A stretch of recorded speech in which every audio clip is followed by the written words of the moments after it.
ప్రపంచ శాంతి కోసం ఎన్నో ఒప్పందాలు, ఎన్నో చర్చలు జరుగుతూనే ఉంటాయి. కానీ ఆలోచించండి, రాజకీయాలకు ఆధ్యాత్మికతను జోడిస్తే ఎలా ఉంటుందో? ఆయుధాల స్థానంలో కరుణను నింపితే?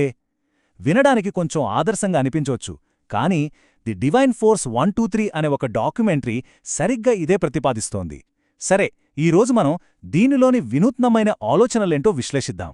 ఈ మాటలు ఎంత శక్తివంతమైనవో కదా! అహింస లేదా అస్తిత్వం లేకపోవటం, రెండింటిలో ఒకదాన్ని ఎంచుకోవాల్సిందే. ఈ ప్రతిపాదన వెనుకున్న సీరియస్నెస్ను చెప్పడానికి ఈ ఒక్క వాక్యం చాలు. అంటే ఇది ఏదో రాజకీయ ప్లాన్ కాదన్నమాట, మన మనుగడకే ఓ పిలుపు అని ఇది చాలా స్పష్టంగా చెప్తోంది. ఈ ప్రణాళిక కేవలం సిద్ధాంతాలతో ఆగిపోలేదు, ఒక ఖచ్చితమైన కార్యాచరణకు కూడా పిలుపునిస్తోంది. డిసెంబర్ 15, 2025 ఈ తేదీ గుర్తుపెట్టుకోండి, ఎందుకంటే ఆ రోజు ప్రపంచవ్యాప్తంగా ఒక సామూహిక వినాశకర ఆయుధాల అత్యవసర పరిస్థితిని ప్రకటించాలని ఈ పత్రం కోరుతోంది. అయితే ఈ ఎమర్జెన్సీ దేని గురించి? ఊరికే అణుబాంబులు, రసాయన ఆయుధాల గురించేనా? కాదు. అసలిక్కడ చాలా ఇంట్రెస్టింగ్ పాయింట్ ఏంటంటే, మన కళ్ల ముందే పెరుగుతున్న ఆర్టిఫిషియల్ ఇంటెలిజెన్స్ వల్ల వచ్చే ప్రమాదాలను కూడా ఇందులో చేర్చారు. అంటే ఈ ప్లాన్ వర్తమానంతో పాటు భవిష్యత్తును కూడా దృష్టిలో పెట్టుకుని రాశారన్నమాట. సరే, మరి ఇంత పెద్ద ప్రణాళిక వెనుక ఉన్న అసలు ఆలోచన ఏంటి? దాని పునాది ఏది? ఇప్పుడు దాని గుండెకాయ లాంటి ఫిలాసఫీ గురించి మాట్లాడుకుందాం. అదే రాజకీయాల ఆధ్యాత్మికీకరణ. ఈ మొత్తం ప్లాన్ అంతా మూడు అక్షరాల చుట్టూ తిరుగుతోంది: యూబీ, యూఎం మరియు యూడీ.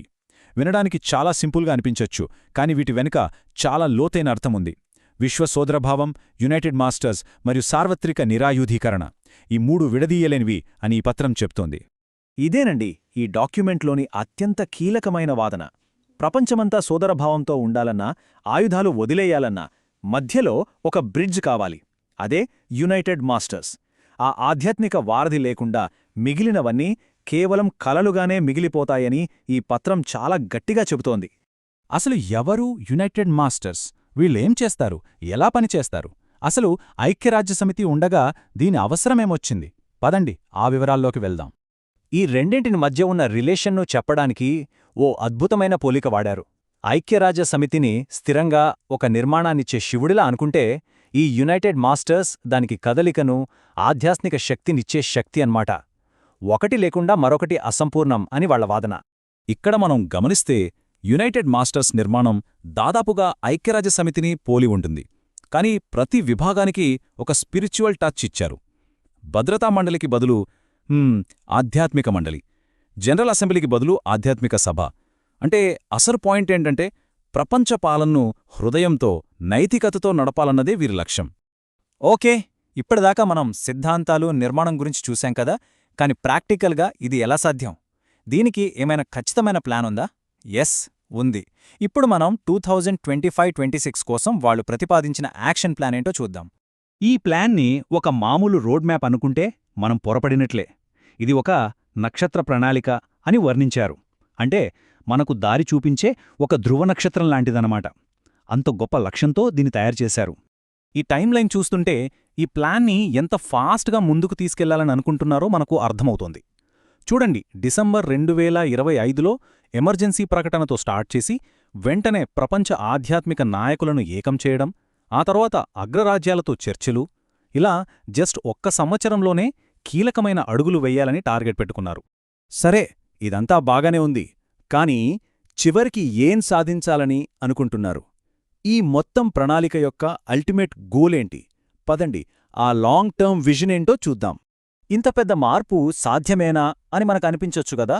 కానీ ఈ పత్రం రాసిన వాళ్లు ప్రపంచంలో ఇప్పటికే కొన్ని పాజిటివ్ సంకేతాలు ఉన్నాయని చెప్తున్నారు. ఫర్ ఎగ్జాంపుల్, స్వీడన్ లాంటి దేశాలు శాంతియుత విదేశాంగ విధానాన్ని ఫాలో అవ్వడం, మహిళల లీడర్షిప్ పెరగడం, ఇవన్నీ చూస్తుంటే మనం మరింత కరుణామయ ప్రపంచం వైపు అడుగులు వేస్తున్నట్టే అని వాళ్లు ఫీల్ అవుతున్నారు. మరి ఫైనల్ గోల్ ఏంటి? అది చాలా క్లియర్గా, చాలా పెద్ద లక్ష్యంగా ఉంది. 2034 నాటికి, అంటే కేవలం ఒక దశాబ్దంలోపు, ఈ భూమి మీద ఒక్కటంటే ఒక్క సామూహిక వినాశనకర ఆయుధం కూడా ఉండకూడదు. అదే వాళ్ల ఫైనల్ టార్గెట్. సో మొత్తానికి చూస్తే ఇదొక గొప్ప ఆశయంతో కూడిన ప్లాన్ అని చెప్పొచ్చు. రాజకీయాలకు, దౌత్యానికి ఆధ్యాత్మికతను జోడించడం. ఈ ఆలోచన వినడానికి చాలా బావుంది, కాని ఆచరణలో సాధ్యమేనా? ఈ కఠినమైన రాజకీయ ప్రపంచంలో కరుణ, సోదరభావం లాంటివి నిజంగా మార్పును తీసుకురాగలవా? ఈ ప్రశ్న అందరి ఆలోచనకే వదిలేద్దాం.